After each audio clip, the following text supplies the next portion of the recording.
Is this thing on? Welcome to Rebooted the Podcast. I'm your host, Alida Hernandez. Come join me weekly to hear about my journey from recovery to healing after having a stroke and other life challenges. So let's get talking. Hi everybody, Alida Hernandez here, Rebooted the Podcast. How is everybody today on a Tuesday? As you can see, I have a very special guest right next to me. I figured might as well just start out right away with my guest. So this is Jcee Colon. He is the leader of Zalsa En Control Orchestra.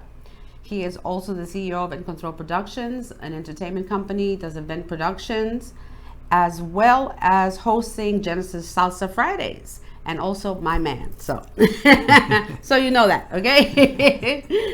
Hi, honey. How are you? How you doing? Thanks for having me again. Again, yes. He's my partner in crime. Doing good things, not always. So today we were talking about growing up Latino. So we both grew up in New York City.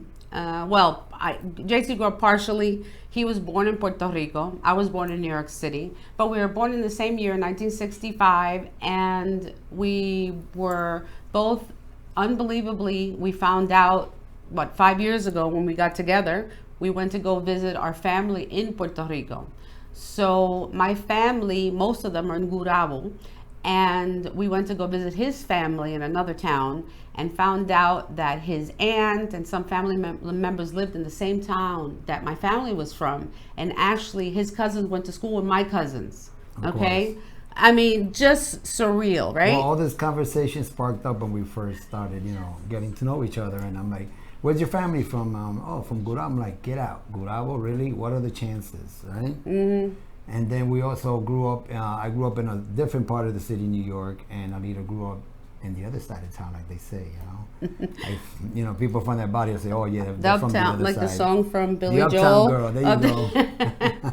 Jcee grew up in the city, in Manhattan, in Hell's Kitchen, right? Hell's Kitchen at the barrio, New York, and part of the Bronx. And I mean, I was born in Manhattan, but then we went to Jackson Heights, Queens back in the 70s, and it was very different cultural wise when I grew up there compared to now. And then I went to Flushing. So I didn't realize that, where you live, your environment, when you're young, it makes you who you are and your influences. So I didn't have a lot of really Puerto Rican friends because I was growing up in more I have to say it, more Anglo, Irish, Italian, just all around American neighborhood versus you were growing up in the Latin. You were in el barrio, which means like why would you say barrio? Let's call it, I don't want to call it the hood, but it's more of where the Puerto Ricans gather. I had a whole bunch of friends. I had black friends, I had Italian friends, I had Puerto Rican friends. Yeah. Even Chinese friends, okay? We have friends from every culture. We have friends from every culture. We all got along. We all listened to almost the same type of music because we were all in the barrio. Barrio was all about, it was about salsa, it was about freestyle, it was about hip hop. So that's one thing we really want to talk about was music. So one of the big things that made us who we are today is music. When we grew up, there was no internet, there was no cell phone, okay, like you have now. There was no, gaming, things like that. Yeah, we had gaming. We had a pinball machine at the bowling alley. So if you wanted to play an arcade game, they called it an arcade game because that's the only place you can get them. The bodega. You go to the bodega. The bodega is the corner store. The bodega is the corner store in New York. So when you want something, you go, I'm going to the bodega downstairs because there was some Puerto Rican man who owned the store downstairs because the Puerto Ricans migrated over in the 60s, in the 50s, more. Like my family came over in the 40s, right? But what I was reading up, they came more in the 50s. And you know why? Because they had airplanes then. See, my mother came over in a boat. She was on a boat for a month to go from Puerto Rico to New York City. Meanwhile, it's a 2.5 hour flight right now. And it took her a month by boat to get there. And then once the airplanes, more people came over because there was over 1 million people that migrated over from Puerto Rico. You remember what they used to call that back in the day? What? When we were in Puerto Rico and you had the opportunity to go to New York, they used to call it, vamos para allá afuera. That's what they used to call it, vamos para allá afuera. Let's go out, we're going out there. We're going out there like it was. Translation. Yeah, because you had to cross the river. You had to cross the It ocean. was a kind of cool thing. I mean, I was born in Puerto Rico. Then I was brought to New York at an early age. I mean, I started kindergarten, first grade, et cetera, et cetera. Then I went to Puerto Rico again when I was 10 years old. And, you know, and from 10 to 15, I mean, that was my experience mostly in Puerto Rico. Did you speak English or Spanish when you got to school for the first time in Well, Europe? Because you were born in Puerto Rico. I was born in Puerto Rico, but I was born, like, within a year, I was in New York already, and then I was back and forward. Oh, okay, so you had both languages. But when I went to kindergarten, we already knew the language, the English, the Spanish in the broken Spanish in the house, and then you had the English. So, you know, that's what it is. You know, Puerto Rico, you know, people from Puerto Rico bring their cultures, the way they speak the language, they bring it to wherever they live, whether it's Massachusetts, whether it's New York. Right. You simulate. We simulate everything that's from Puerto Rico. That's what Spanglish. That's what Spanglish comes from. Spanglish is English and Spanish mixed together, due to the fact that when the United States took over Puerto Rico, they took over the school system. They took over. I mean, partially the government. They have their own government, but it goes under the United States rules. So it's under their instructions, you know, their guideline. So the school system was brought all to English. So can you imagine that when they took over Puerto Rico, all the schools, of course, were all 100% Spanish. Well, they took out all the Spanish books and they put English books in there. So everybody who spoke Spanish, now they had all the books in English. Until this day, right now, there are classes that are taught. The books are 100% English, and it might teach the class in Spanish, but the books are still in English because it's a bilingual country or island. Sorry, island. Let's talk more about the having fun. I mean, the times in New York. You grew in the other side of town, like I say. I grew up in the barrio. That's where all the hip hop was starting. The freestyle came out in the 80s. Salsa was always there. Salsa became really big in New York in the 70s. You know, Kanye All-Stars, Imael Miranda. You know, in Puerto Rico, it was Imael Rivera. All the big stars. It was like, I mean, we were talking about this at home, that everybody's seen, they did the remake of West Side Story, okay? So, I mean, it's kind of a cliche West Side Story, but it is true. Because it was like uptown, downtown. And it talks about, actually, my mother's cousins were in the movie West Side Story. They were the little kids in the playground back, and so I can still see them. Cookie and Carmen, I forgot who they are, the ones that were there. They were all in the playground. But anyway, West Side Story is kind of a typical thing about. It's just a culture. People are afraid of the different culture. Like, oh, they speak Spanish. What is Spanish? Like, a lot of people didn't know what the language was. And I was asking if you spoke English or Spanish when you went to school, because when I was a little girl, in my household, we spoke Spanish. So they figure when I go to school, I'm going to learn all the English I'm going to ever need. So while we're home, keep the language. We spoke Spanish. My grandparents were there, and we lived with my grandparents later on when I was about 7. And I learned English with Sesame Street. Okay, Sesame Street at that time were already one of the two. I don't remember the name. The Puerto Rican couple that was in Sesame Street. They were there till like the other day. I don't remember. They were there for the longest time, for the last 50 years. Okay, and I remember they would do things bilingual. So they would show the pictures, and so I would learn my ABCs and my English through there. Right, but see, in my case was that my mother didn't know the language. It was all Spanish. You know, at that time growing up with my stepfather, it was all Spanish. So when you came to the house, it was all Spanish. Hola, mami. Da, da, da, da. Right. ¿Qué estaba haciendo, mijo? Okay, whatever, you know. But then once we leave that door, outside in the streets, anywhere you went, it was all English. But that was good, man, because we had both schools, you know. Right. Spanish and English. I talk a lot of Spanglish to a lot of my friends, you know. He doesn't even realize it. A lot of times, Jcee will say something, and I'm like, do you know that you just said 3 words in Spanish, 2 in English, and then another one in Spanish? Like, it just flows, through. So it just flows. Oh, my. You get the point. And now they last. What did you say? Exactly. So, talking back about music, because I want to get to our music. Music was really important in our life. So we talked about disco came out in the 70s. Disco was big in the 70s. We were kids. We were young kids in the 70s. We loved the music, but we couldn't enjoy it as much going to the clubs until the 80s when we were old enough.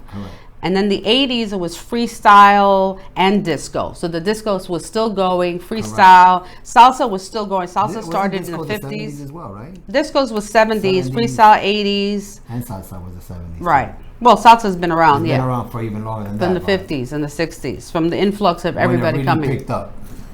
Yeah, right. Really picked up. So we were talking about how when we were growing up, so I said no internet, no phones. Our entertainment was going to the club, going roller skating. Oh my God, roller skating was the thing. Disco roller skating. Roller skating with 4 wheels. Okay, not roller blades. It's a little different. So we used to we had competitions at the roller skating ring. We would get together. So the ring was all wood. It was round, right? And in the center of the roller skating ring was the dance floor, the concession stand, and little tables, the arcade, the pinball machines, and whatever else, right? And then the DJ was in the middle. Correct. And then everything else was around, so you would go around. Not every roller skating rink was set up, but similar to that. So anyway, talking about the different sides of town. So what roller skating rinks did you take that you went to in those days? I used to go to USA roller skating, which was in Jackson Heights on Roosevelt Avenue and like 72nd Street. It's a nice place. And then I used to go to, there was a roller skating ring at Flushing Meadow Park. Okay. Long time ago. It stayed open, but then it closed. I don't know. It's like back in the early 80s it closed. I don't remember the name of it. And then I've been to Roxy. Okay. Roxy, there was one in the city. Roxy's was one of the ones that was. But I didn't go much in the city. So I remember I told you. That's why we're from this side. Right. So remember I told you. So it's funny because you were in the city. So all the city boys, we used to call them the city boys, would come into Queens. So at the USA in Jackson Heights, we had the New York City boys, the crew as they called them. They used to. I guess they were like gangs. I don't know. I didn't know the difference. I was young. I was having a good time. I was naive. I didn't know what a crew was. I didn't know there was like a little gangy thing, you know. I wasn't involved in that stuff. I went to private Catholic school, so they try to keep me straight edge. I don't know about that.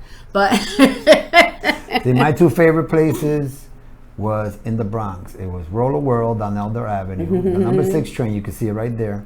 And on Rosedale Avenue, they have skating palace. So those are the 2 spots that we used to go. If me and my crew would ever go anywhere else, we would go to compete. So we would go to USA and try to clean house over there. And they were breakdancing. You would come over to breakdance, right? Breakdancing. Yep. Those were the days that I used to breakdance as well. You know, my high school gymnastics, combination of both, you know. So those are the good days. And the uprock days were even before breakdancing days.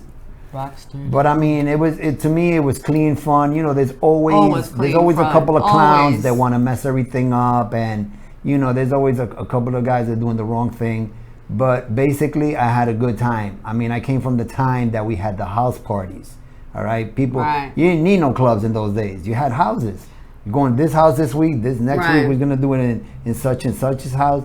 If not, we went to the block parties. There were block parties all over the city. And then when we went to Puerto Rico, we so we grew up in 2 worlds. We grew up in New York City, at least, you know, myself, when I was young. I was in the city, right? I grew up with buildings and everything. Then when my parents got divorced and about 7 or 8 years old, I started going to Puerto Rico every year for 3 months out of the year. And I was in the country. Little did I know that Jcee's family was literally up the street from my house, from my aunt's house.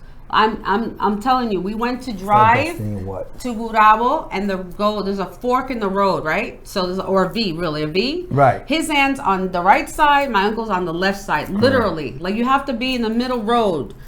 Well, my family's more towards the hills. Yeah, but we're on this side. But it was more towards the hills. Salada, it's more down. Roberto, I'm talking about. Okay, that was around the same area, but going up. But we were further up. Like really further up. Like you can probably see 4 or 5 cities from up there, from that peak, and you can see like 5 towns, and then you can see the airplanes landing. It's about 3,000 square feet up. It's a lot. Maybe it's high. It's up in the mountains. But it was beautiful. It was great to have the both worlds. I also had the farm. So Jcee laughs at me because, or a lot of my friends, they like, what are you doing? So because I grew up city country, I love fresh fruit. I love going to pick things off trees and stuff. So I walk every day. I try to walk every day. Can't say every day, but I try to. And as I go through the towns, I walk through Boca. There's mango trees, there's lemon trees, there's coconut trees. Aguacate. I found an avocado tree. I'm in love. I'm watching it every day now, waiting for the avocados to be ready. And so now I go out with an empty backpack, and I'm walking, because last time I found 3 mangoes. They were like this big, and it was like 3 pounds of mangoes, and I had to walk a mile back. That's how crazy I am. A mile back with 3 mangoes to bring to the family. Like, I can't buy them, right?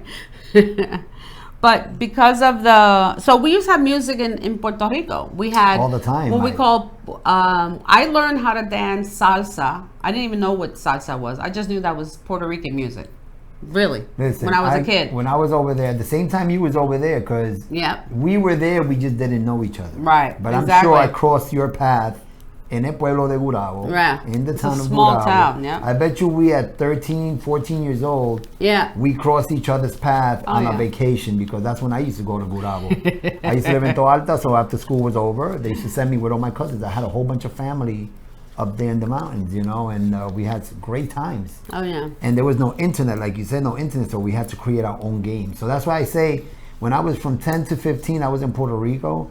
I had the best childhood, because even though without no internet, we invented our games. Oh, yeah. We used to see American sports. We used to see baseball, Major League, and the best sport in Puerto Rico, which is horse racing, el hipódromo, you know. A lot of things.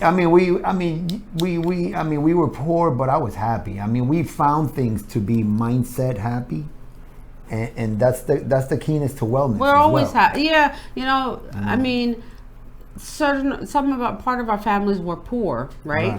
But we didn't really understand poor. Or, I mean, we knew like other people had a house or a car. Maybe we didn't have one, but we didn't know anything different. It was you know, my friends were all different. To me, it was still average. I mean, some people have more money than other people. Of course, it's always been throughout the history. Oh yeah, but we weren't of everything. But they didn't raise us to look at people differently or have what everybody has. You know. No, but I'm saying, like, for example, my grandmother lived in Puerto Rico. They got a house. They bought a house there, concrete house, when they sold their place in New York. So they had a little bit of money compared to some other people. So when they bought the house there, the neighbor's house was a wood shack, basically with a tin roof, which was really poor. And then over the years, they got concrete walls and everything like that. But I played with those little girls like no big deal. Did they have zoning? Did you remember they had zoning, like, you know, like Boca, Pompano What Beach, zoning? you know, like zoning, like you said. You just said that they didn't have zoning. I was saying that your grandmother just had a house, or somebody had a house, right? And then the next one next to it was a little wood house. So I'm saying, so you had people that had a little bit more money, and then you had a poor one in between. But them. everything was together. So I'm saying that that's what I'm saying. There's no zoning like nowadays. Now, you know, you go to Boca, you know, the people with the money, or you go to Pompano, it's okay. So that's what I'm saying. You know, the comparison. It's what you make with the money, or it's what you develop. It's being proud. Our family was always proudful. But anyway, it goes down to the music again. I mean, there was no times like there are now. Everything is different now, you know. Just so that's why we bring our Fridays. So that's going to present. So that's why we bring our Salsa Fridays. So what we've been doing is having a big party, like a house party. Exactly. We're having a Genesis venue in Pompano Beach every Friday. And we have a DJ Carlos. Sometimes we'll change the DJ. Of course. But right now we have DJ Carlos, Mr. Orchard Beach. from New York City. So we have a lot of New Yorkers, Puerto Ricans coming in. A lot of mixed crowd. Everything is beautiful. I mean, everybody's getting along. Everybody's just having a good time. Everybody goes in there with a smile. No, they go with a half a smile, and when they get out later, they come out with a full smile. And, you know, everybody's enjoying it. You know, it's $10 to go in. Bring your own bottle. We got the mixers at the bar. It's as simple as that. Yeah, and it's somewhere to get away and just have a good time with, you know. And we'll continue talking about that just after our break with Club Secret.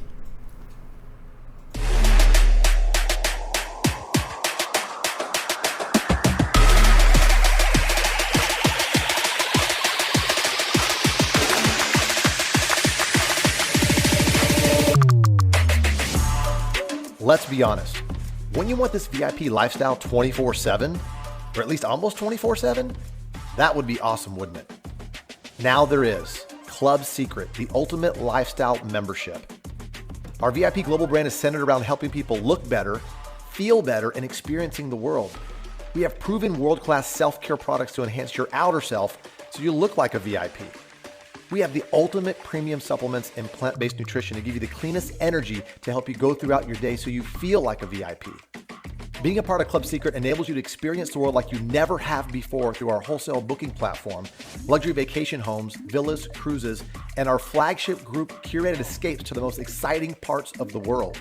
And we don't stop there. You are a VIP, and we want to make sure you always feel that way. We give you access to memorable experiences with VIP events centered around F1 racing, Wimbledon, Kentucky Derby, the Open, NFL, NBA, NHL, and more. Like VIP packages to the most popular concerts and festivals that we all know and love. Club Secret gives you savings on other lifestyle benefits such as telemedicine to save you time and money, popular retail brand partners, and more. So for less than Starbucks cup of coffee a day, we want you to have the VIP life every day, not just every once in a while. What's in the membership again? You get 30% off all premium product lines, save time and money at telemedicine, having a doctor access 24/7, wholesale hotel booking engine, curated escapes, VIP experiences, brand partner discounts, loyalty points on most things purchased in the community, and more. So if you want to claim your VIP status now in our Ultimate Lifestyle community, text or direct message the person back immediately that had you watch this video to learn more. Wow, babe. So Club Secret, it's been amazing, hasn't it been for us? I've been living it. Let's just say that. I've been living it. We went to, we booked about 3 hotels already. Orlando, Fort Myers. I went to Houston. I've been to Dallas. And let's see, where else? We went to the Panthers game. We went to the one of the playoff games. We got tickets the same day of the game and saved like $75 a ticket. I was like so happy. We were sitting there, Club Secret. Panthers, right? And everything we check with Club Secret, whether it's a car rental, whether it's a beauty product, anything, it's like a big Amazon, but it's your own private. No, remember they said it's like Costco or BJ's membership. You know how you have all these products? It's kind of like that kind of membership. Right. You have a membership and you go there and you have you get prices, you get everything at a different price at a discount for more. Yeah, I was just looking at computer because I need to buy a new laptop. Remember, I need to get another laptop.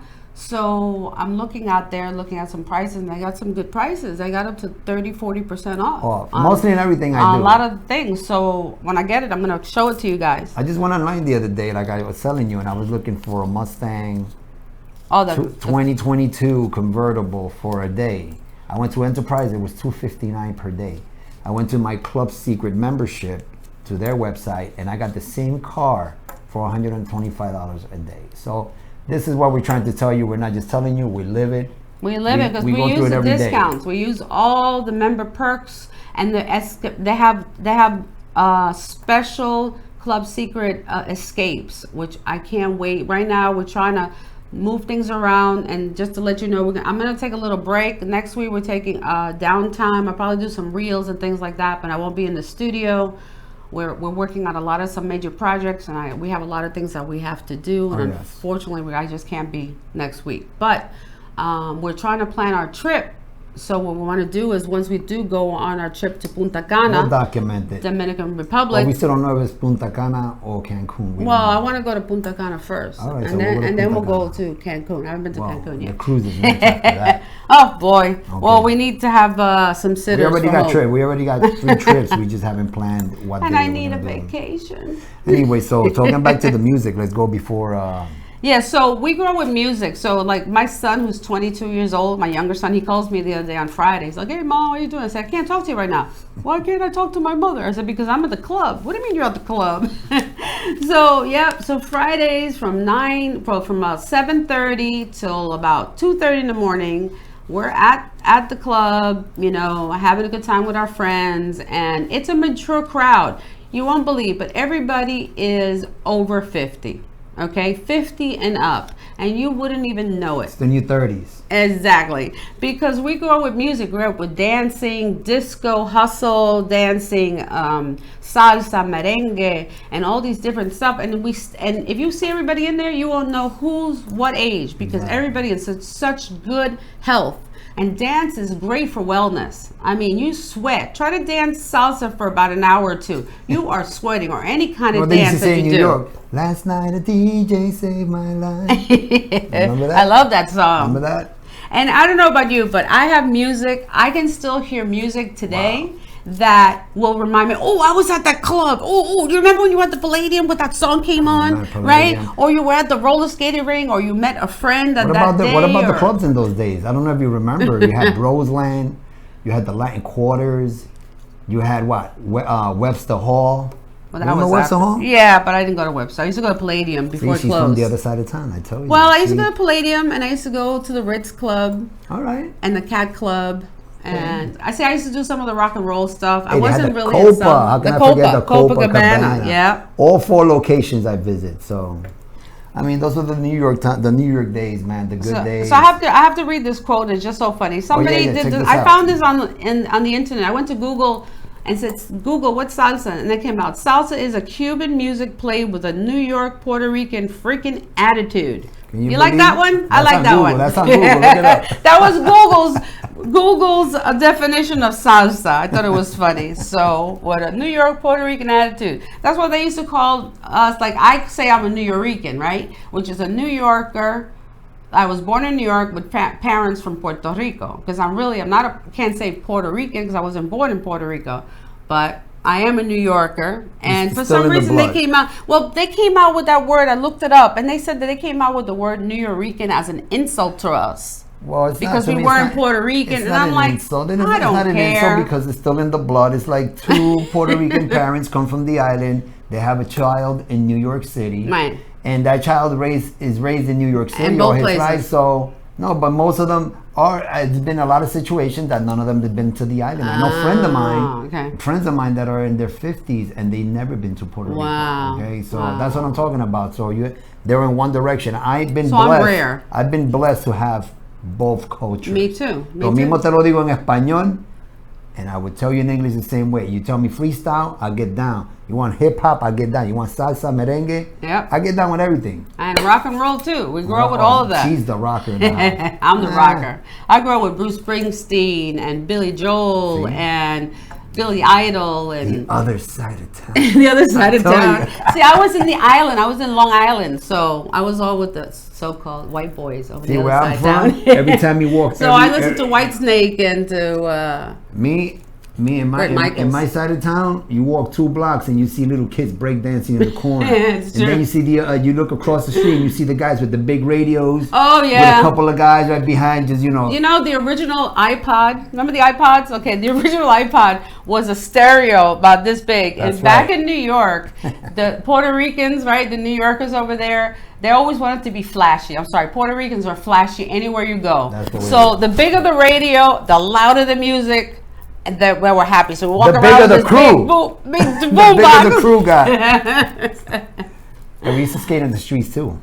Oh yeah, we had different wheels for the streets. Yeah, and then Krypton wheels. Jcee was a guardian angel too. If you know where the guardian angels were. I even went through that martial arts. I went through the Guardian Angel Association. That was a good thing to do. Bruce Lee influenced us during the 70s when we used to call them the flicks. The karate flicks would come to the movie theater, and every guy I knew back in the 70s wanted to be Bruce Lee. Well, shout out to Cosmo Theater at Barrio, okay? That's where everything happened. They had the Eagle Theater on 103rd Street and 3rd Avenue. Then they had the Cosmo on 116th Street between 3rd and Lex. That was the spot right there. See, growing up Latino. So growing up Latino in New York City, Puerto Rico. Now we're in South Florida. The whole nother culture out here and simulating and doing our American dream. That's we're doing a lot of things coming up soon. Own businesses. I got my new track coming out, new video soon. Look me up on YouTube, okay? Orquesta Zalsa En Control. Look at Reboot the podcast. And also Nuestro magazine. This is what we bring to you, okay? That's what being Latino is about. Y echando pa'lante, always forward. So I hope you have a great week, guys, and I'll see you back soon. And don't forget to subscribe to my YouTube channel and to all my podcast platforms. Download. We're almost up to 12,000 downloads. So thank you. And we're almost at 2,000 subscribers on YouTube. So it's amazing. I don't know what's going on, but just keep on doing that. Let's do this. Let's do this. Stay healthy. Thank you for joining us today. Don't forget to follow us on social media at Rebooted the Podcast to learn about each episode's guests and topics. This is your host, Alida Hernandez. See you next Tuesday.